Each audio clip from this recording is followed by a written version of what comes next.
They say grief makes you vulnerable. Brian was counting on that. 8 months after I buried my husband of 38 years, my son-in-law decided I was his ATM machine.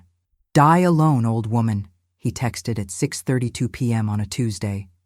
$50,000 or your grandchildren won't remember your name. Imagine that. The man who cried during his wedding vows. The man I gave $15,000 to buy his first house. The man who held my hand at my husband's funeral whispering, "We're here for you." That man was now using my dead husband's grandchildren as ransom. But Brian made one fatal mistake. He forgot that the woman who built an empire from teacher's salary wasn't someone you underestimate. He had 17 days to learn that lesson. It was 11:47 p.m. that same night when another message came through. The blue light from my phone cut through the darkness of my bedroom. I could smell the lavender oil I'd put on my pillow, trying to trick myself into sleeping. My hands shook as I picked up the phone. Another photo. Emma, my 6-year-old granddaughter, blowing out candles on her birthday cake. Pink frosting, balloons in the background. That gap-toothed smile that looked exactly like her mother's at that age. The caption underneath made bile rise in my throat. "Too bad Grandma Helen didn't want to come. Guess she doesn't love you anymore." I sat up in bed, my heart hammering against my ribs. The room felt like it was closing in. The space next to me where Robert used to sleep still smelled faintly of his aftershave, even though he'd been gone for 8 months, 2 weeks, and 3 days. The sheets on his side were cold. They'd been cold for 254 nights. I scrolled through Brian's messages, 47 unread texts, each one sharper than the last, each one designed to cut deeper. This wasn't just extortion, this was psychological warfare, and he thought he was winning. But what Brian didn't know was that in 17 days, on Christmas Day, with his entire family watching, I was going to expose every single lie he'd ever told. Before I continue, check if you're already subscribed to the channel and leave your like. And tell me in the comments, where in the world are you listening to my story from? I really want to know how far it has reached. My name is Helen Martinez. I'm 69 years old. And I need to take you back to understand how a man like Brian even got close enough to hurt me. Back to when my world still made sense, when my daughter Sarah was still mine. May 15th, 1979, 6:23 in the morning. That's when Sarah entered this world, and I became someone I didn't recognize, a mother. I watched that clock on the hospital wall through every contraction, counting down the minutes. She weighed 7 pounds, 4 ounces, had a full head of dark hair that stuck straight up. When the nurse placed her in my arms, she opened her eyes and looked right at me, right through me. And I knew, in that moment, that every single thing I did for the rest of my life would be for her. Robert cried when he held her. My husband, the man who never showed emotion, who'd been raised by a military father who thought feelings were weakness, actually cried. "Helen," he whispered, his voice cracking. "We made her. We made this perfect little person. We raised her in a 3-bedroom house at 2847 Maple Street in Portland, Oregon. Blue house, white shutters, a maple tree in the front yard that turned gold every October. I can still see 4-year-old Sarah running through the sprinklers on summer afternoons, squealing every time the cold water hit her sunburned shoulders. I can smell the coconut sunscreen I'd slather on her skin. I can hear Robert's deep laugh as he chased her with the garden hose, both of them soaked and happy. We weren't rich. Robert was an electrician, union wages, steady work, but nothing fancy. I taught 3rd grade at Roosevelt Elementary for 32 years. Starting salary in 1977 was $12,400 a year. By the time I retired in 2009, I was making $48,600, not exactly rolling in money. But we saved. God, we saved every penny we could. $200 a month went into Sarah's college fund. Every single month, no exceptions. I packed lunches instead of eating in the teacher's lounge. Robert drove the same Ford pickup for 15 years. I wore the same winter coat for a decade until the lining was shredded and the buttons barely held on. We ate spaghetti 4 nights a week. We skipped vacations. We said no to ourselves so we could say yes to her future. Do you know what that feels like? To deny yourself everything because you want your child to have better than you did? That's what love is. That's what sacrifice means. Sarah graduated from Oregon State University in May 2001 with a degree in marketing. We paid $43,680 in tuition over 4 years. I remember writing every check, watching our savings account drop from $52,000 to $8,320. But when she walked across that stage in her orange and black cap and gown, when she found us in the crowd and mouthed, "Thank you," I would have paid twice that amount. She got her first real job at a marketing firm in Portland, making $38,000 a year. She rented a small apartment in the Pearl District for $850 a month. She was happy, independent, thriving, and Robert and I would sit on our back porch on Sunday evenings, drinking cheap wine, feeling like we'd done something right. Then Brian walked into her life. September 14th, 2008. A Sunday. I'd made pot roast, Robert's specialty recipe that took 4 hours to cook. Sarah called that morning and said, "Mom, I'm bringing someone. His name is Brian. Please be nice." As if I'd ever been anything but nice. He showed up at 5:30 p.m. in a pressed blue shirt and khaki pants, carrying a bottle of red wine that probably cost $15. He shook Robert's hand firmly, made eye contact, complimented the smell of dinner before he'd even tasted it.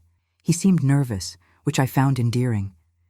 He kept fidgeting with his watch, a silver Timex that looked like it had been polished that morning. "Mrs. Martinez," he said as we cleared the dishes that night, Sarah and Robert talking in the living room. "Sarah talks about you constantly. She says you're the strongest woman she knows. Her hero. Her hero." I felt my chest swell with pride. This polite young man with kind eyes was calling me a hero. Brian was 32, worked in sales for a medical equipment company, made $65,000 a year, which seemed like a fortune to me.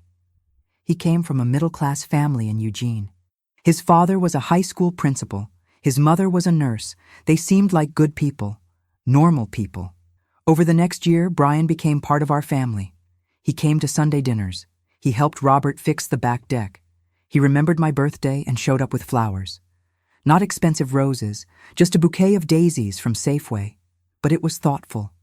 He seemed to genuinely care about Sarah, about us. Valentine's Day, 2010. Brian came to our house alone. Robert and I were watching TV when the doorbell rang at 7:15 p.m. When I opened the door, Brian was standing there in a suit, holding a small box. His hands were shaking. "Mr. and Mrs. Martinez," he said, his voice unsteady. "I'd like your permission to marry Sarah. I know it's old-fashioned, but it matters to me. I promise I'll take care of her. I promise she'll never want for anything. I promise I'll love her the way you've loved each other." Robert stood up from his chair and shook Brian's hand. "You better keep those promises, son," he said. But he was smiling. We both were. The wedding was June 12th, 2011, St. Mary's Church, the same church where Robert and I got married 33 years earlier. We spent $28,500 on that day, every cent we'd saved after paying for Sarah's education. The church was decorated with white roses and hydrangeas. Sarah's dress had lace sleeves and a 6-foot train. She looked like something out of a fairy tale. Brian cried during his vows. Actually cried. "Sarah," he said, his voice breaking, "you've made me the luckiest man alive. I promise to honor you, protect you, and love you for the rest of my life." I cried too. Robert squeezed my hand so hard it hurt. I leaned over and whispered, "We raised a good one." He nodded, his eyes wet behind his glasses. They moved into a small apartment after the honeymoon, started building their life. And when they came to us in 2013, saying they wanted to buy a house but were $15,000 short on the down payment, Robert and I didn't hesitate. We gave them our emergency fund, every dollar we'd set aside for unexpected disasters, because to us, this wasn't unexpected. This was what parents do. "Helen, are you sure?" Robert had asked me that night as we sat at our kitchen table with the checkbook open. "That's every safety net we have." "Robert," I said, touching his weathered hand, "they are our safety net. They need us. Emma arrived March 3rd, 2019, 6 pounds, 8 ounces. When I held her in that hospital room, when I looked into those tiny blue eyes, I understood love in a way I never had before. Different from the love I had for Sarah, different from the love I had for Robert.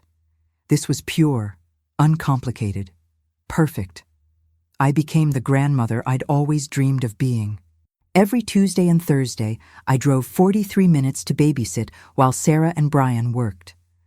I'd pack Emma's favorite snacks, apple slices with peanut butter cut into tiny pieces. I'd read Goodnight Moon until my voice was hoarse.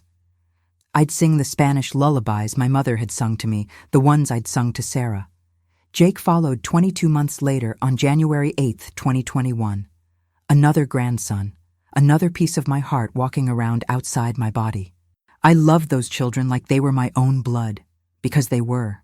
Then Robert got sick, and everything I thought I knew about my family started to crumble. October 2023. Robert started feeling tired. Not normal tired. Bone-deep exhaustion. By November 8th, we had the diagnosis, stage 4 pancreatic cancer. The doctor said 6 to 9 months. Robert lasted 7 months and 11 days. He fought like hell, but cancer doesn't care how hard you fight.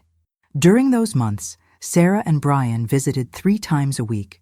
Brian would bring sports magazines, would sit with Robert and talk about the Trailblazers. "Hang in there, Robert," he'd say, gripping my husband's thinning hand.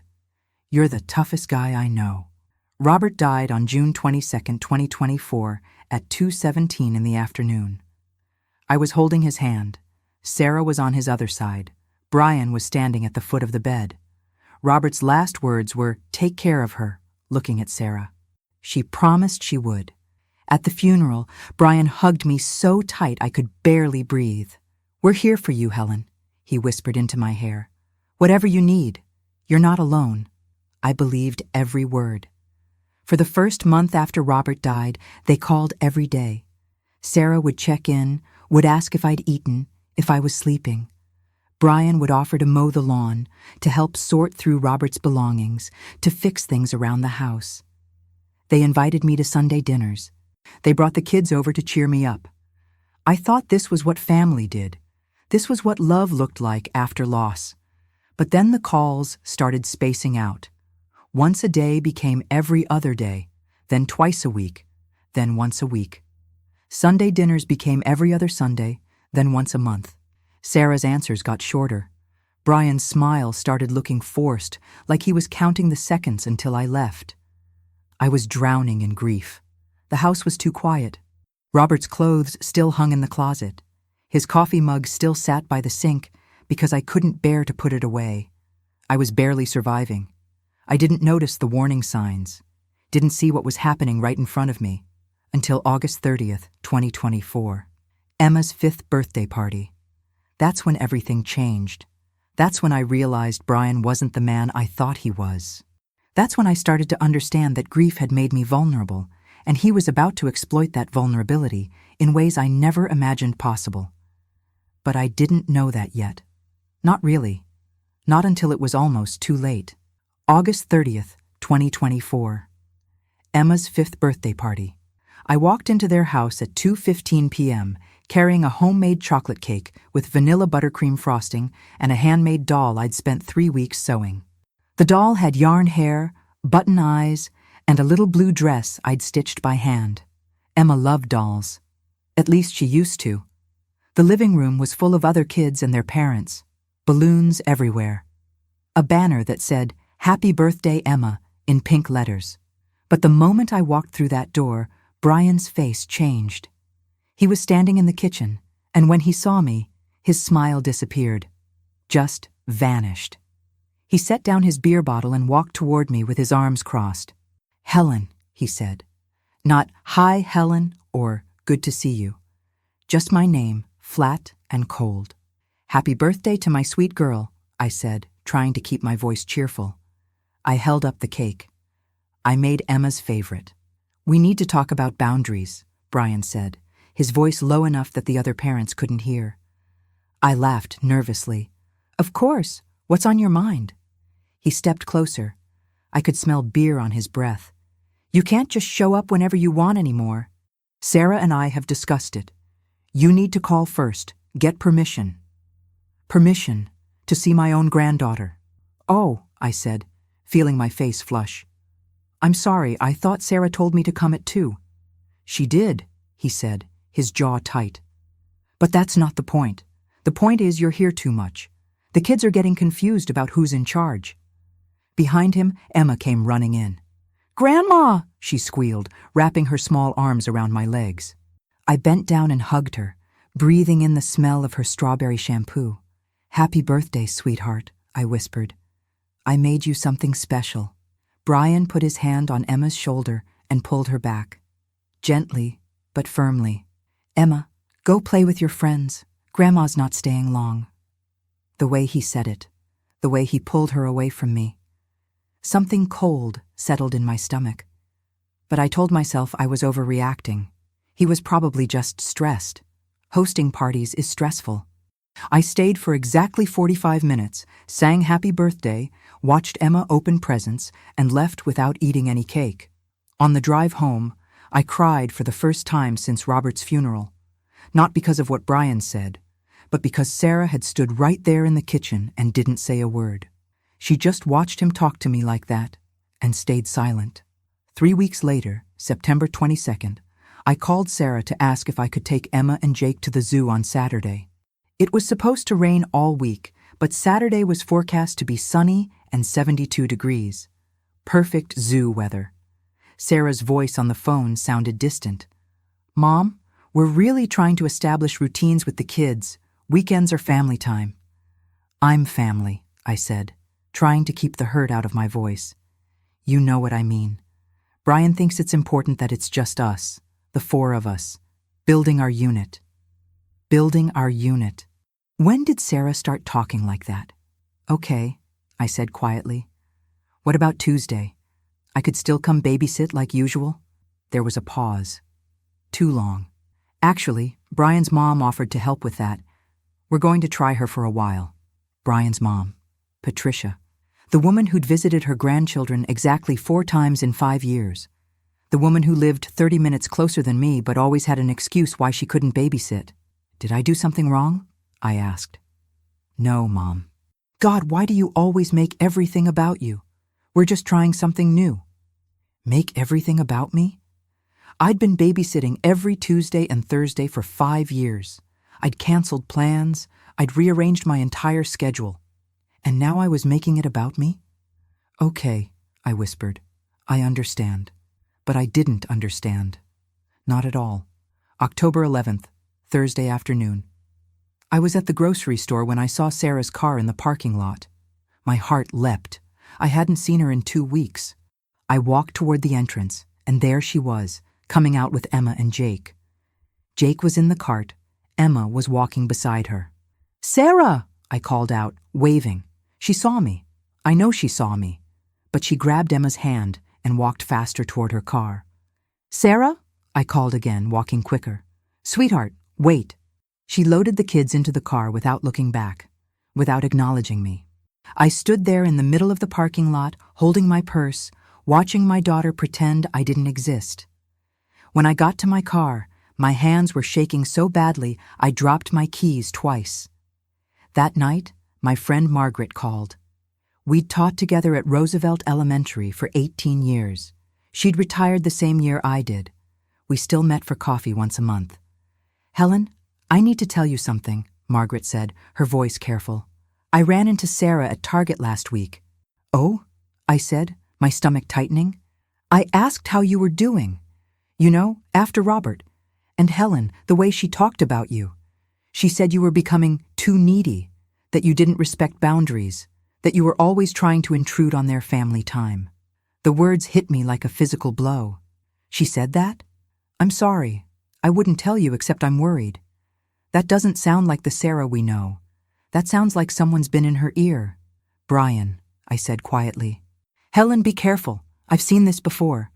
Men who isolate their wives from their families, it never ends well. But I didn't want to believe that. Brian had been so good to us. He'd been there when Robert was dying.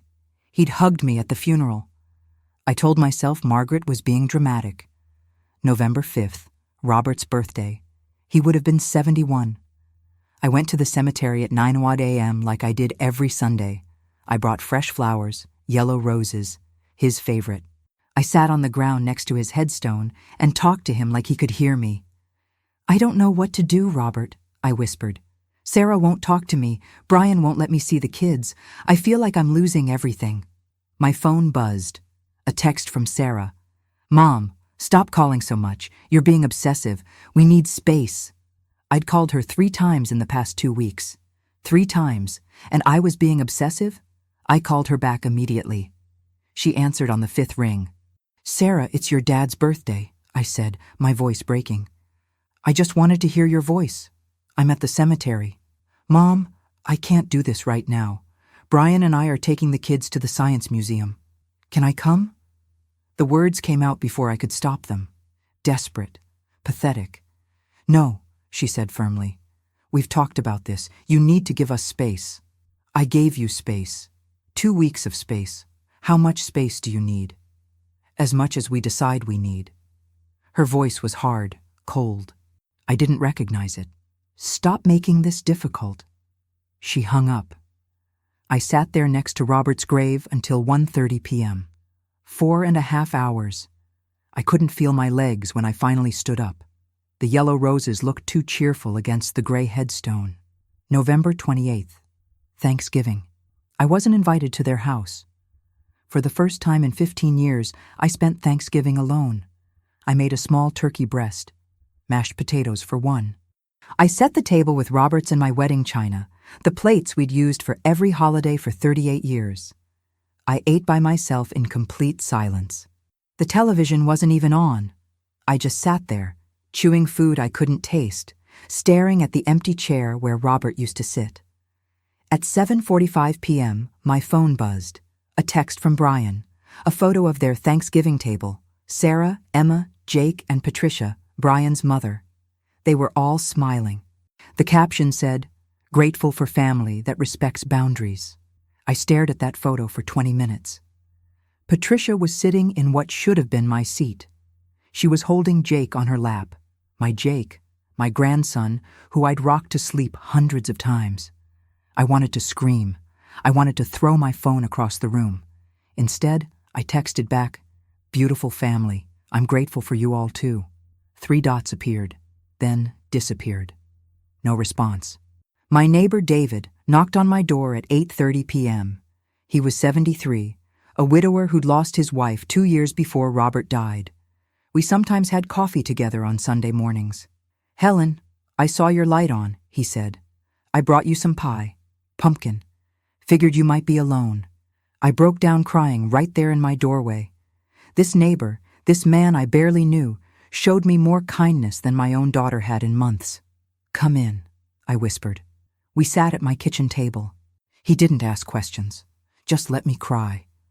Finally, I told him everything. Every ignored phone call. Every canceled visit. Every cold interaction with Brian. "Helen," David said carefully, "this sounds like alienation. My daughter went through something similar with her ex-husband. He cut her off from her whole family, made her think we were the problem. It took years to undo the damage. But Brian seemed so nice," I said. "The dangerous ones always do," David replied. "That's how they get away with it." But I still didn't want to believe it.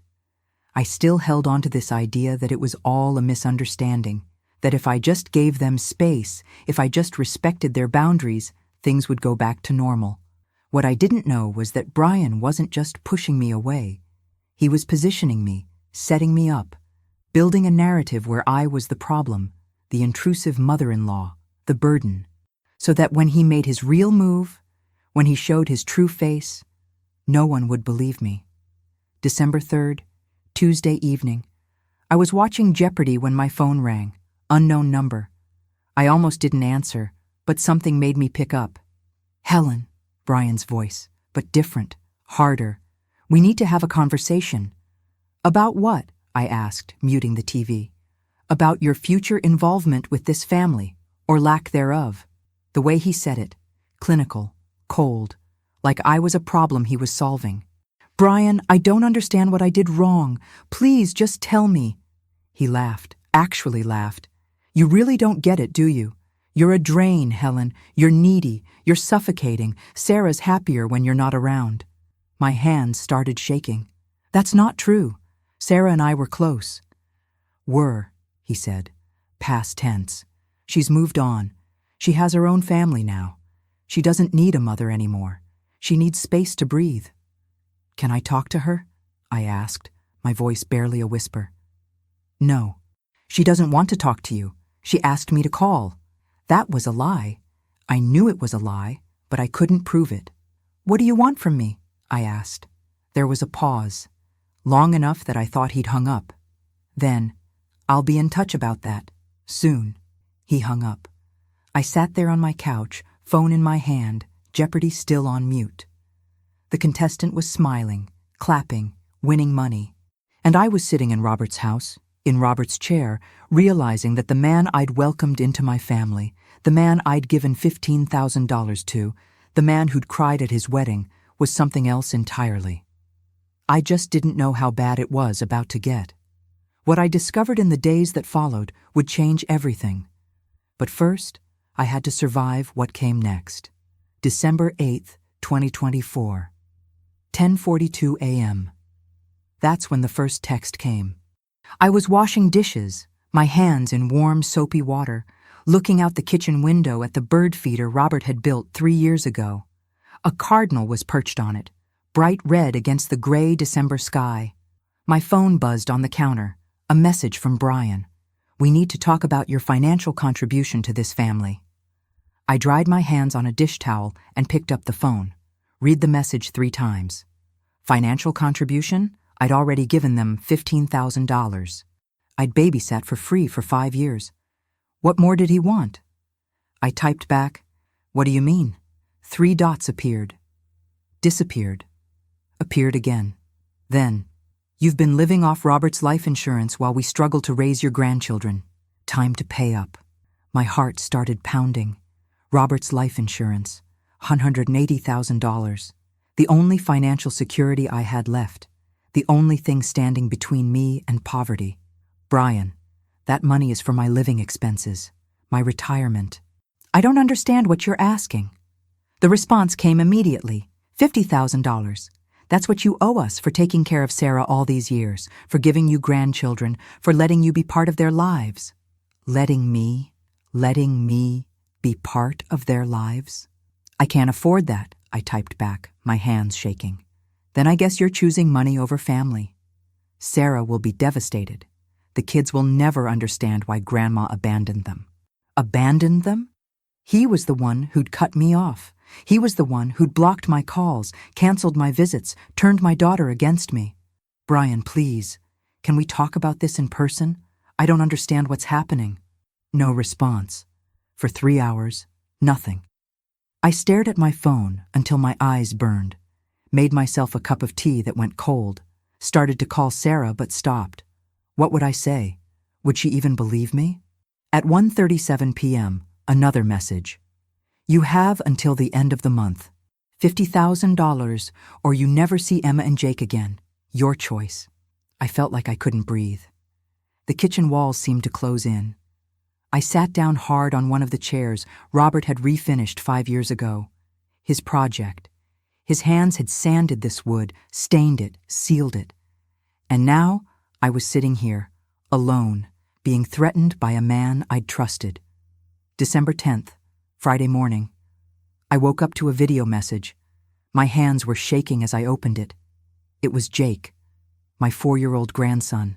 He was sitting at their kitchen table eating cereal. Cheerios, his favorite. He had milk on his upper lip. Behind the camera, Brian's voice. Jake, do you remember Grandma Helen? Jake looked confused. Grandma? The old lady who used to visit, remember? Jake shook his head. No. That's okay, buddy. She didn't care about you anyway. The video ended. I watched it 17 times. Each time felt like a knife twisting in my chest. He didn't remember me. My grandson, who I'd rocked to sleep, who I'd fed, who I'd read to, didn't remember me. Or Brian had coached him to say that. Either option was unbearable. I called Sarah. It went straight to voicemail. "Sarah, please. I just saw a video of Jake. Please call me back. I love you. I miss you. Whatever I did wrong, I'm sorry. Please just talk to me." She never called back. December 12th. Sunday. I drove to their house. I know I shouldn't have. I know it probably made things worse. But I was desperate. I needed to see my daughter face to face. I needed to understand what was happening. I parked across the street at 11:15 a.m. Their car was in the driveway. Lights were on inside. I could see movement through the living room window. I walked up to the front door, knocked, waited. Brian answered. He didn't open the door all the way, just stood there, blocking the entrance, his face expressionless.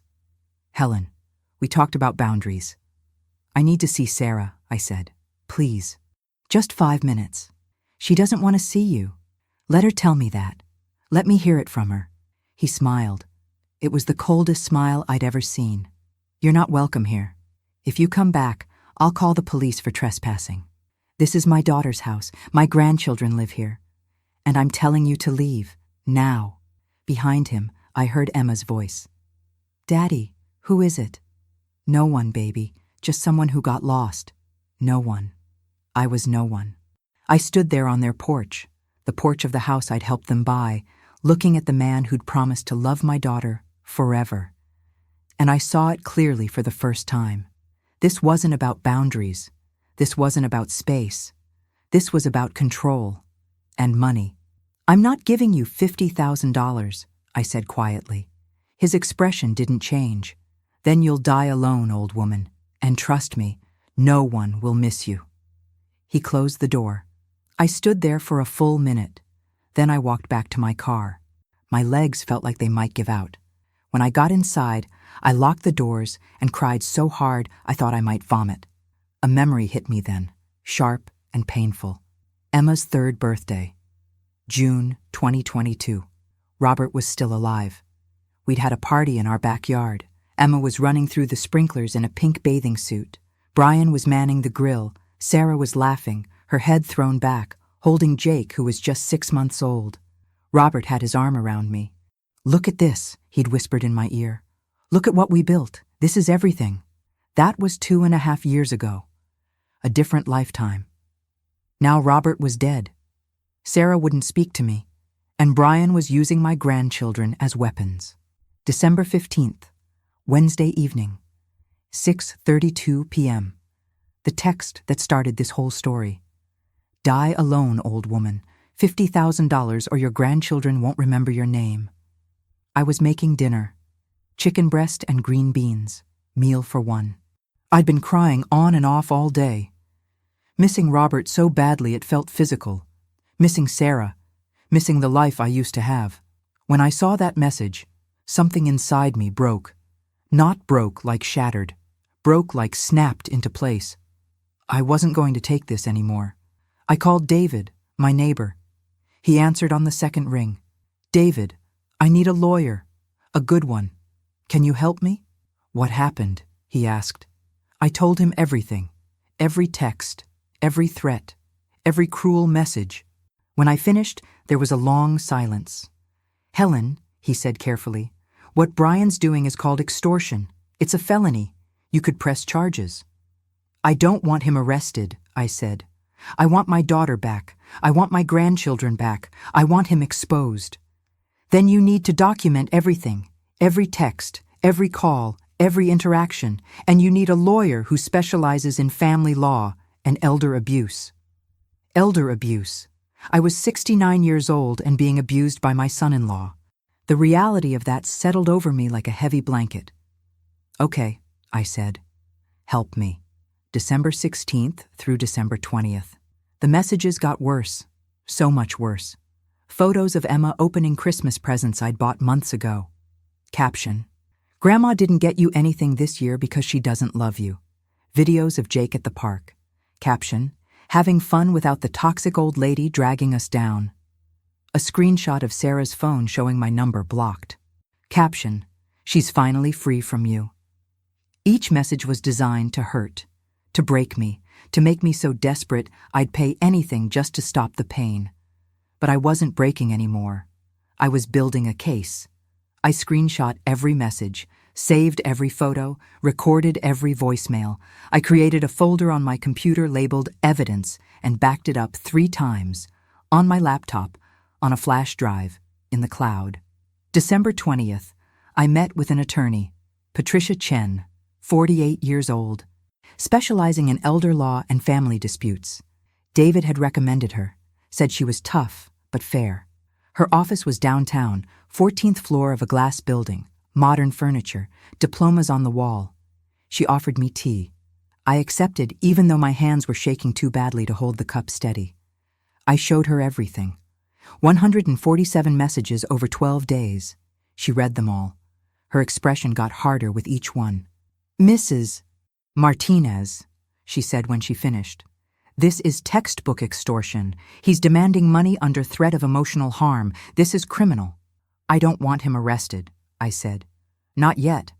I want Sarah to see who he really is. I want my family back." "Okay," Patricia said, leaning forward. "Then, here's what we do. You respond to his messages. You pretend you're going to pay. String him along. Get him to commit more in writing. The more evidence we have, the stronger your position. You want me to lie to him? I want you to protect yourself and your grandchildren. Because, Helen, if he's doing this to you, what do you think he's doing to Sarah?" That question hit me like ice water. What was he doing to Sarah? How long had he been manipulating her, controlling her, isolating her from everyone who loved her? I thought about my daughter, my smart, strong, independent daughter, the girl who'd graduated with honors, who'd fought for everything she had. What had he done to her? "What else?" I asked Patricia. "I'm going to do some digging, check court records, financial records, social media. See if Brian has a history we don't know about. Sometimes men like this leave a trail." "How much will this cost?" "My retainer is $5,000. But Helen, you need this. You need protection." I thought about my $180,000 life insurance, the money Robert had left me to live on, to survive. Was I really going to spend it fighting my son-in-law? Then I thought about Robert's last words. Take care of her. He meant Sarah. He meant our daughter. "Okay," I said. "I'll pay." December 21st. I texted Brian. "I'll give you the money. But I need time. $50,000 is a lot to withdraw. Can we meet after Christmas?" His response came in minutes. "Christmas Day. My parents will be there. Bring a check. Then maybe you can see the kids. Christmas Day. With his parents there." He wanted an audience, witnesses to my humiliation. He wanted me to hand over $50,000 in front of his family, proving once and for all that he was in control. What Brian didn't know was that I'd be bringing witnesses too, and evidence, and the truth. "Okay," I texted back. "Christmas Day, I'll be there." December 23rd. Patricia called. Her voice was tight with barely controlled anger. "Helen, you need to sit down." I sat on my couch. "What did you find?" "Brian has a girlfriend. Her name is Monica Shaw. She's 28 years old, works at his company. They've been seeing each other for at least 8 months based on social media. There are photos, Helen. Photos of them at restaurants, hotels, weekend trips. He's not even being subtle about it." I felt dizzy. Does Sarah know? I doubt it. There's more. Brian opened a separate bank account 5 months ago. He's been transferring money from his joint account with Sarah. Small amounts at first, $200 here, $300 there. But it's added up. He's moved $14,600 over 5 months. $14,600, stolen from my daughter while he was demanding $50,000 from me. And Helen, there's something else. He bragged about this. On a private Facebook group for his gym, I found screenshots. He literally wrote, "Playing the long game with the mother-in-law, about to milk 50 grand out of the old bat, easy money." I couldn't breathe. He'd bragged about extorting me, to strangers, called me an old bat, made it a joke. "I have everything documented," Patricia said. "Photos of the girlfriend, Bank statements showing the transfers, screenshots of his posts. Helen, we have him. We have everything. I thought about Christmas. 2 days away. Brian expecting me to show up, broken and desperate. Ready to hand over a check. Ready to beg for scraps of time with my grandchildren. He had no idea what was coming. Patricia, I said, my voice steady for the first time in weeks.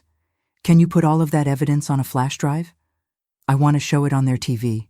I want everyone to see it. She was quiet for a moment. Then, yes, I can do that.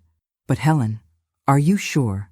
This will destroy him. There's no coming back from this. I thought about every cruel text, every manipulative message, every photo of my grandchildren used as weapons, every tear I'd cried, every night I'd spent alone wondering what I did wrong. I thought about Sarah, my daughter who'd been isolated, manipulated, cheated on, and stolen from. I thought about Robert, his last words. Take care of her. I'm sure, I said. Make the flash drive. December 24th. Christmas Eve. I couldn't sleep. I lay in bed staring at the ceiling, listening to the house settle around me. Robert's house. Our house. The house where we'd raised Sarah. Where we'd celebrated every Christmas for 38 years. Tomorrow, I would either get my family back or lose them forever. I got up at 3 a.m., made coffee, sat at the kitchen table with the flash drive Patricia had delivered earlier that evening. It was small, black. Held on, it was enough evidence to destroy Brian's entire life. Was I doing the right thing? Or was I about to make everything worse? But then I remembered his text. Die alone, old woman. And I knew. This wasn't about revenge. This was about truth. This was about protecting Sarah, protecting my grandchildren, protecting every future victim of Brian's manipulation. I got dressed at 7 a.m., put on the red sweater Sarah had given me 2 Christmases ago. The one, she said, made me look elegant. Did my makeup carefully. Wore the pearls Robert had given me on our 20th anniversary. If I was going to do this, I was going to do it with dignity. At 11:30 a.m., I got in my car. The flash drive was in my purse. My hands were steady. My heart was pounding, but my mind was clear. Brian thought he was getting $50,000 today. Instead, he was about to lose everything. I pulled into their driveway at 12:03 p.m. on Christmas Day. 3 other cars were already there. Brian's parents, Richard and Susan. Sarah's brother-in-law's car, which meant her best friend Jennifer might be there too. An audience, just like Brian wanted. The house was decorated, lights along the roofline, a wreath on the door. Through the window, I could see a Christmas tree with presents underneath. Normal, perfect, like a Christmas card. I sat in my car for 2 full minutes, gripping the steering wheel. My purse was on the passenger seat. Inside was the flash drive. Patricia had labeled it simply, Truth. 147 text messages, bank statements showing $1,400 stolen, photos of Brian with Monica at the Riverfront Hotel, screenshots of him bragging about extorting me, phone records showing he'd blocked my number on Sarah's phone without her knowledge. Everything. I picked up my purse and got out of the car. The December air was cold, 43 degrees. I could see my breath. My heels clicked on their concrete driveway. The same driveway I'd walked up hundreds of times carrying groceries, bringing gifts, arriving for Sunday dinners. I rang the doorbell at 12:05 p.m. Brian answered. He was wearing a green sweater and khakis, smiling. That same charming smile he'd given me the first time we met 16 years ago. Helen, he said warmly, loudly enough for others to hear. Merry Christmas. Come in. I stepped inside. The house smelled like ham and cinnamon rolls. Sarah was in the kitchen wearing a red dress. She glanced at me, then looked away. No smile, no greeting. Emma and Jake were playing with new toys under the tree.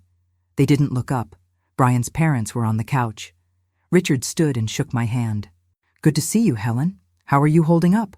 I'm managing, I said, my voice steady. Coffee? Susan asked, already standing. No, thank you.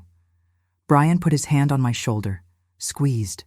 To anyone watching, it looked affectionate, but I felt the pressure, the warning. Helen brought something for us, didn't you? Every eye in the room turned to me. Sarah was watching from the kitchen doorway. Jennifer was there too, I noticed now, sitting in the corner with a cup of coffee. I did, I said. But first, could we all sit down? There's something I need to show everyone. Brian's smile tightened. Helen, we talked about this. The check? I have something better than a check, I said, reaching into my purse. I have the truth. I pulled out the flash drive, held it up. It was so small, so insignificant looking. But Brian's face went white. What is that? He asked, his voice sharp. Memories, I said. Videos and photos I want to share with the family. Sarah stepped forward. Mom, what are you doing? It was the first time she'd spoken to me in weeks. My daughter's voice. I'd missed it so much. Sweetheart, I need you to see something. All of you need to see it. Brian, do you mind if I use your TV? Yes, I mind, he said quickly. Helen, just give me the check and leave. You're making this weird. Making what weird? Richard asked, looking between us. What check? Brian opened his mouth, closed it. I could see him calculating, trying to figure out how to control this situation. I didn't wait for permission. I walked to their TV, found the USB port, and plugged in the flash drive. My hands weren't shaking anymore. I felt calm, clear, like Robert was standing right beside me, his hand on my back saying, You've got this. Helen, stop, Brian said, moving toward me. Everyone sit, I said firmly. Please, give me 5 minutes. If you want me to leave after that, I'll leave. But you all deserve to know the truth. Sarah sat slowly on the arm of the couch. Jennifer stayed in her chair. Brian's parents exchanged confused looks but sat down. Brian remained standing, his fists clenched at his sides. I picked up the remote, navigated to the first folder. For the past 2 weeks, Brian has been sending me messages. I want you to see them. I pressed play. The first text appeared on the 60-inch screen. You've been living off Robert's life insurance while we struggle to raise your grandchildren. Time to pay up. Sarah's hand went to her mouth. Next message. $50,000. That's what you owe us for taking care of Sarah all these years, for giving you grandchildren, for letting you be part of their lives. Brian, what is this? Richard asked, his voice hard. I kept clicking. Message after message, each one more cruel than the last. You have until the end of the month. $50,000 or you never see Emma and Jake again. Die alone, old woman.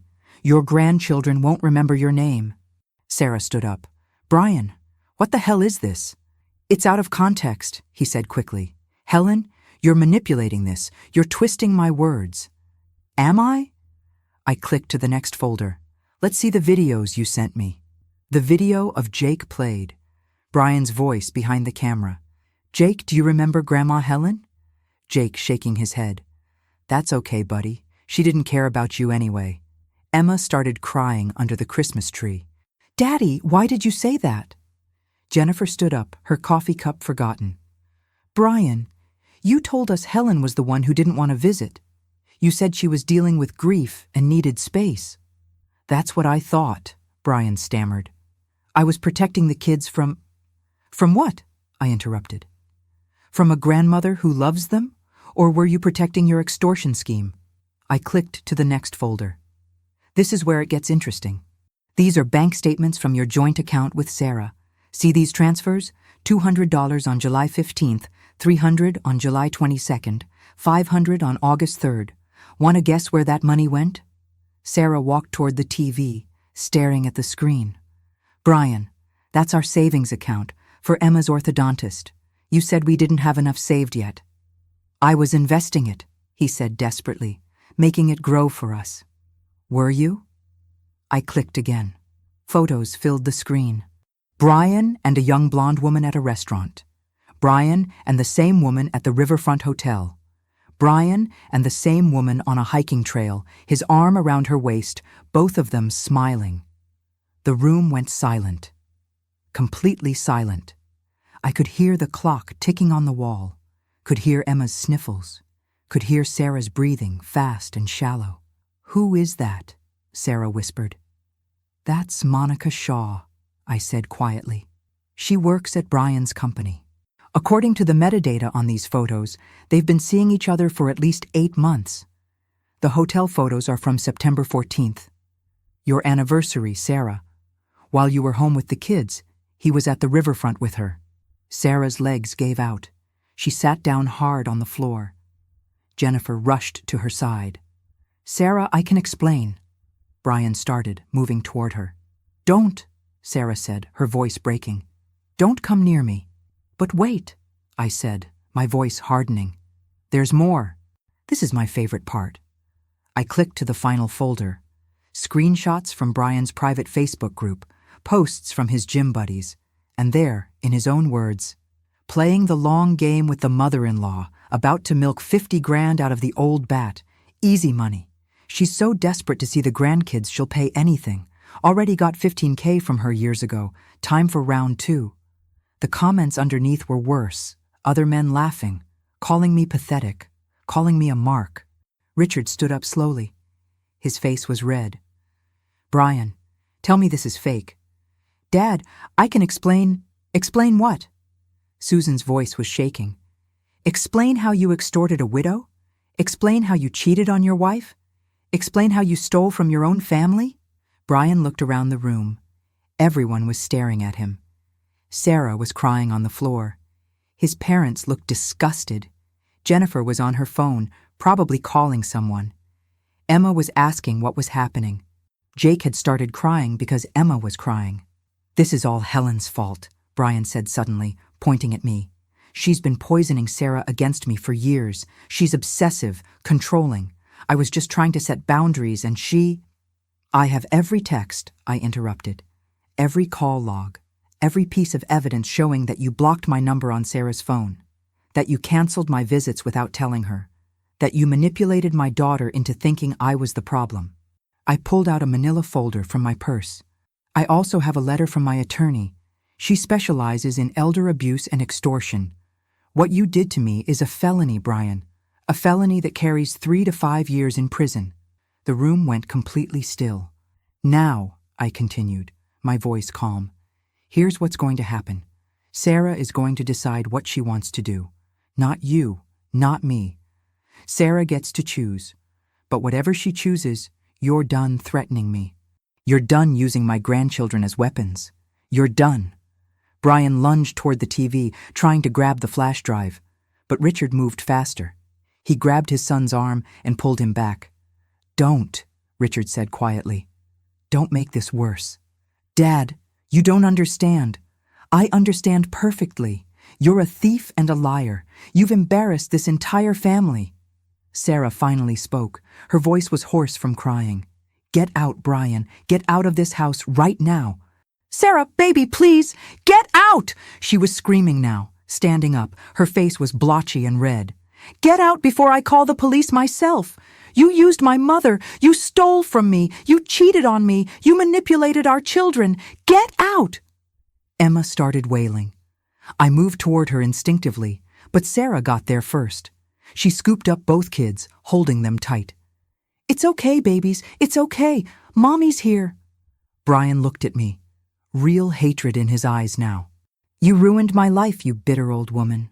No, I said quietly. You ruined your own life the moment you thought you could threaten me.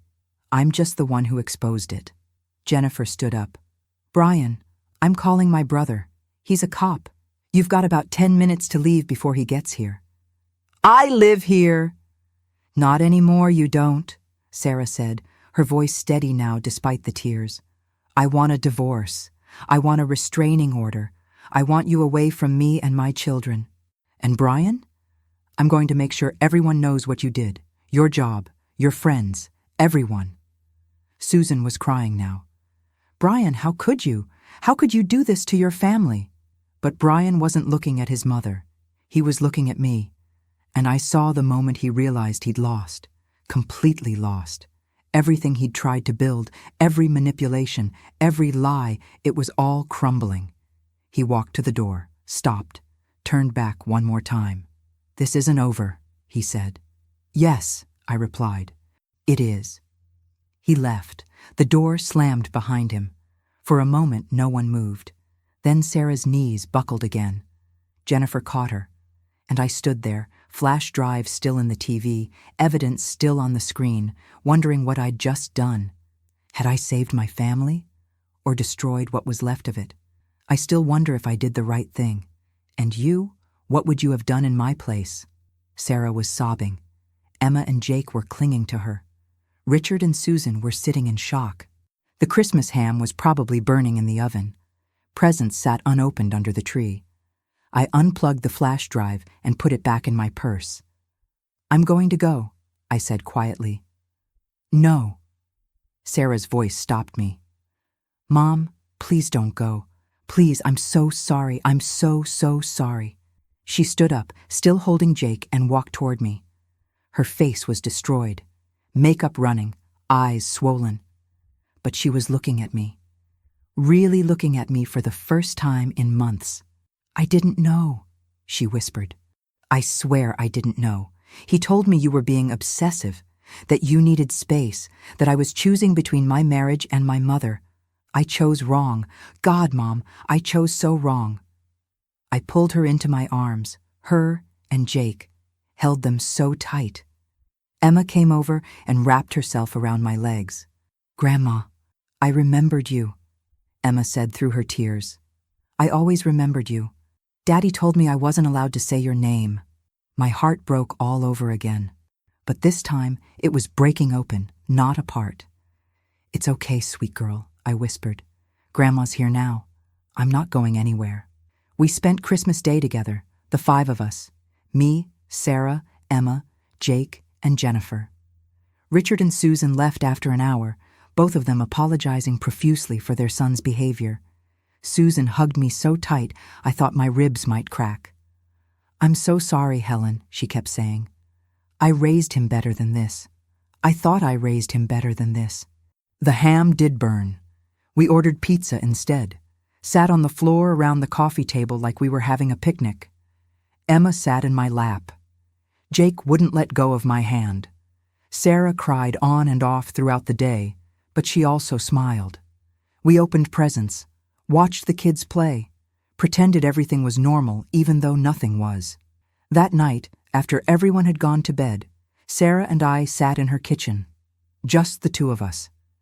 The house was quiet except for the hum of the refrigerator. "How long did you know?" she asked. "About Monica?" 2 days before Christmas, my attorney found the photos. "An attorney?" She laughed, but there was no humor in it. "You hired an attorney because of my husband, because I didn't protect you." "Sarah." "No, Mom. Let me say this." She looked at me with red, swollen eyes. "I failed you. For months, I let him poison me against you. He'd say things like, 'Your mom called again. She's so needy,' or 'Your mom just showed up. She has no boundaries.' And I believed him. I chose to believe him over you, over the woman who sacrificed everything for me." "He was manipulating you," I said softly. "That's what abusers do. I should have known. You're my mother. I've known you my whole life. How did I not see through his lies?" I reached across the table and took her hand. "Because you loved him. Because you wanted your marriage to work. Because he was very, very good at what he did." We sat in silence for a moment. Then Sarah asked, "What happens now?" "Now you decide. You file for divorce. You protect yourself and your children. You heal. And you? Will you forgive me?" I squeezed her hand. "There's nothing to forgive. You're my daughter. I love you." That never changed. Not for 1 second. She cried then. Really cried. And I held her like I used to when she was small, when a scraped knee or a mean friend was the worst thing in her world. The divorce took 7 months. Sarah filed on December 27th, 2 days after Christmas. Brian tried to fight it at first, claimed I'd manipulated the evidence, claimed I'd turned Sarah against him. But the evidence was irrefutable. 147 text messages, bank statements, photos, his own words bragging about extorting me. His attorney advised him to settle. He did. Sarah got full custody. Brian got supervised visitation every other weekend, though he's only shown up 4 times in the past 8 months. The kids don't ask about him much anymore. Emma told me last week that she doesn't miss him. Jake, at 4 years old, barely remembers the version of Brian who played with him. The money Brian stole, $1,406, he was ordered to repay. He's been making monthly payments of $400. At that rate, it'll take 3 years. I pressed charges for extortion in February. My attorney Patricia said I had an airtight case, but in March, I dropped them. Not because Brian deserved mercy, but because Sarah asked me to. "Mom," she said, "I don't want my kids growing up knowing their father is in prison. They've been through enough. Can we just let him fade away?" So I did. I let him fade away, but the restraining order stays in place. Brian is not allowed within 500 feet of me, not allowed to contact me in any way. If he does, he goes to jail. No second chances. Sarah and the kids moved into a townhouse 6 blocks from my house in April. She got a promotion at work in May, a $12,000 raise. She's thriving, taking kickboxing classes, going to therapy, rebuilding herself into someone stronger than before. Emma is 7 now. She comes to my house every Tuesday after school. We bake cookies, we read, we talk about her day. She's happy, confident, no longer walking on eggshells. Jake is 4.5. He calls me every morning on Sarah's phone to say good morning. It's our routine. He tells me about his dreams, about the toys he's playing with, about absolutely nothing and everything. I never take a single call for granted.